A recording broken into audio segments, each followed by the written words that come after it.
नमस्कार दोस्तों, सुजला संदेश यूट्यूब चैनल में आपका स्वागत है।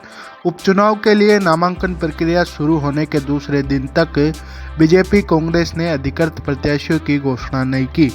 बीजेपी में दावेदारों की लंबी फहरिस्त होने पर पूर्व मंत्री व बीजेपी के प्रबल दावेदार माने जा रहे खेमाराम मेघवाल ने कहा कि पार्टी जिसे भी टिकट देगी मैं उसके साथ हो जाऊंगा। वहीं उन्होंने कहा कि सुजानगढ़ विधानसभा में बीजेपी संगठन की स्थिति काफ़ी मजबूत है।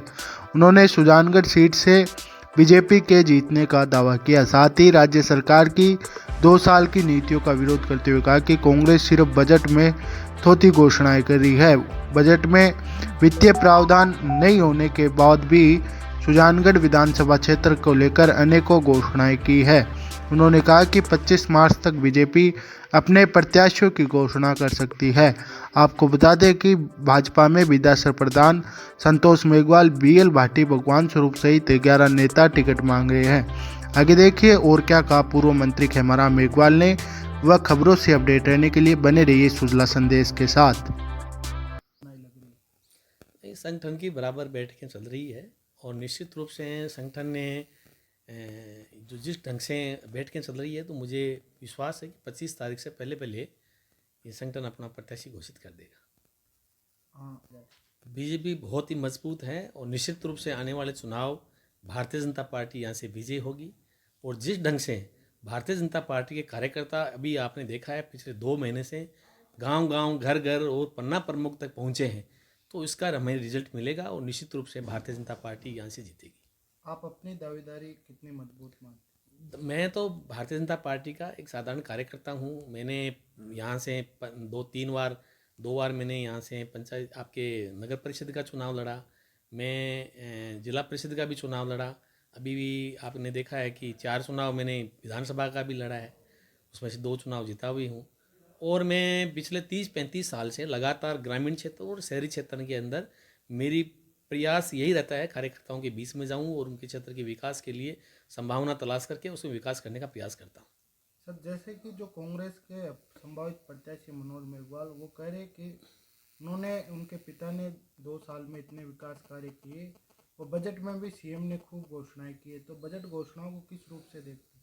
देखो, मैं तो ये कह सकता हूं कि कांग्रेस की सरकार आने के बाद 1 रुपये का भी काम नहीं हुआ और इन्होंने सिर्फ घोषणाएं तो बहुत सारी की होगी, लेकिन जो इन्होंने उद्घाटन किए हैं माननीय पूर्व मंत्री दिवंगत जो हो गए हैं, उन्होंने जो जितने भी उद्घाटन किए हैं वो हमारे सरकार के द्वारा जो कार्य विकास के कार्य जो स्वीकृतियाँ जारी की हुई थी वो कार्य ही उनके उद्घाटन किए हैं।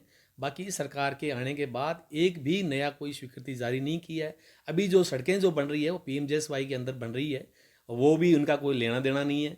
ग्रामीण क्षेत्र की बात करें तो इन्होंने पीएसडी को तो बिल्कुल ही बैठा दिया। इसके पास कहीं कोई एक मोटर लगाने के लिए नहीं है। अपनी योजना की स्थिति आप देख रहे हैं, गाँवों के अंदर जिस ढंग से तराई तराई मची हुई है, पानी की कोई व्यवस्था नहीं है, पीएसडी फेल हुई पड़ी है। और इन्होंने जिस ढंग से अभी घोषणा की हम ओवर ब्रिज बना देंगे, अंडर ब्रिज बना देंगे, इन्होंने बजट में कोई प्रावधान ही नहीं किया, सिर्फ इन्होंने कागजी घोषणा की है। मुझे तो नहीं लगता कि ये घोषणा इनकी पूरी हो पाएगी। और जिस ढंग से उसने कहा कि भी हम एडीएम ऑफिस में खर्चा क्या लगा, एडीएम ऑफिस तो कभी भी हो सकता था, उसमें कोई ऐसी कोई बड़ी मैं समझता नहीं। और रही बात ये कि 2 साल के कार्यकाल के अंदर इस सरकार ने जिस ढंग से देश के साथ राजस्थान सरकार ने राजस्थान के जनता के साथ जो उन्होंने कुठाराघात किया है, तरह तरह की घोषणा करके प्रलोभन दे करके जिस ढंग से सत्ता में आई, उसके बाद में इन्होंने एक भी कार्य पूरा नहीं किया। अपना जो उन्होंने कहा था कि हम किसानों का कर्ज माफ़ कर देंगे, बेरोजगारों को भत्ता दे देंगे, विकास की योजनाएं और किसानों के लिए जो अनुदान की बात कर रहे थे, एक भी रुपए का अनुदान अब तक नहीं मिला। ये हालात इस सरकार की है। मुझे तो लगता नहीं ये कैसे चुनाव लड़ेंगे, कैसे चुनाव जनता के बीच में जाएंगे, क्या बात करके वोट मांगेगी, मुझे तो विश्वास नहीं लग रहा है। जनता इस बात को समझ में आ गई है जनता के कि ये सिर्फ घोषणा करते हैं, थोड़ी घोषणा करने वाली सरकार है, काम के नाम से कोई कुछ नहीं किया।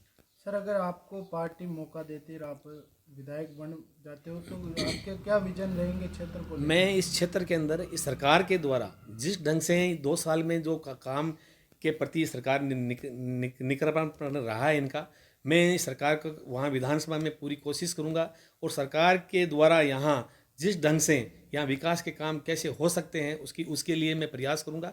और इस क्षेत्र के लिए मैंने बहुत सारे विकास के काम कराए हैं। मैं तो यहाँ तक कह सकता हूँ कि इतना ज़्यादा काम हुआ है जो आज़ादी के बाद पहली बार भारतीय जनता पार्टी की सरकार में काम हुआ है। कांग्रेस के राज में काम नाम की कोई चीज़ नहीं है, सिर्फ तोती घोषणाएं हैं। बीजेपी की सरकार की योजना को बंद करने का काम इस सरकार ने किया, उसको पुनः चालू करने का प्रयास करूँगा। और सुजानगढ़ की आवाज़, हर कार्यकर्ता की आवाज़ बनकर मैं विधानसभा में बात उठाऊंगा, इस क्षेत्र के विकास की बात करूँगा। सर, पार्टी किसी और को मौका देती है तो क्या स्टैंड रहेगा? बिल्कुल, मैं भारतीय जनता पार्टी का एक साधारण कार्यकर्ता हूं और सच्चा सिपाही हूं। जिसको भी टिकट देगी उसके लिए मैं जी जान लगा करके उसको चुनाव जिताऊंगा।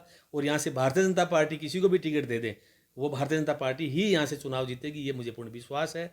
और हम सब, हमारे कार्यकर्ता सब लग करके भारतीय जनता पार्टी यहाँ से जीते, उसकी हम सुनिश्चित व्यवस्था करेंगे।